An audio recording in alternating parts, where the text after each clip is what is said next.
Ito mga bay, pang content na itong lagari ito. Oo, ito yung sinaon ng lagari. Ang pangalan ng kanisin nito, Il Toro. Ayan po.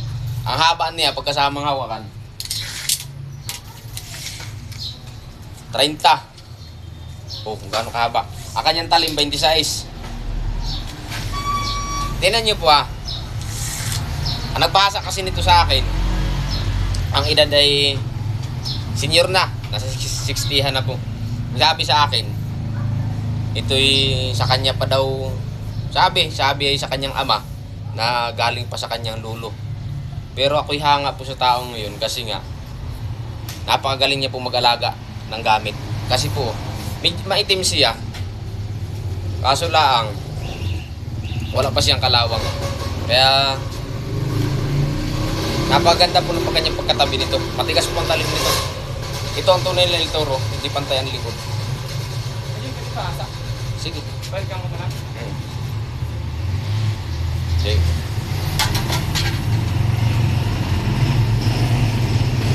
Ang kagandahan po nito, siguro napagaling po ng karpintero ang may-ari nito noon. Siguro ay pumanaw na at pamana na lang daw ito sa kanyang anak. Bibihira po ako makapag-asa na po ng ganito kahabang lagari. Kasi po kadalasan po naman napuntahan ko mga bundok, bibihira po ang ganito.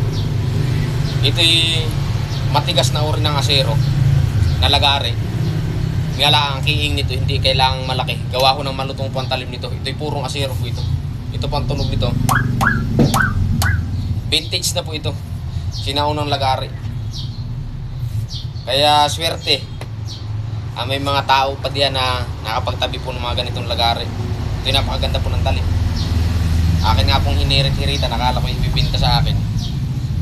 Kaya ayaw, gawa ko ng matanda pa daw po ito sa akin. Maganda po, matigas po ang talim nito sa akin. Kung makapansin po ninyo, mahina ang spark nito pag ito hinahasa. Madulas ang kain ito.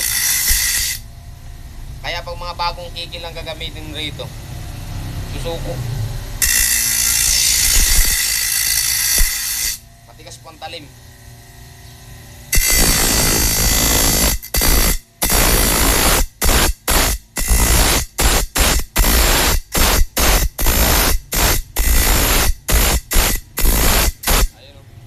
Matigas siya sa akin. Gawa po ng kanyang talim kasi. Sinaunang bakal pa ito. Il Toro to mga bay. Sinaunang Il Toro. Ayan o. Ang kanyang likod hindi pantay. May hubog siya. Malapad. Kulang isang dangkal ang lapad nito. Ang lapad nito ay 6. Ayan, dulo naman ito ay siyempre nabawasan na rin siguro. Siguro ang dating dulo nito ay 2. Mahaba.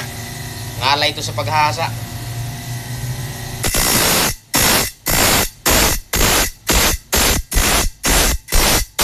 Ganda ng talim.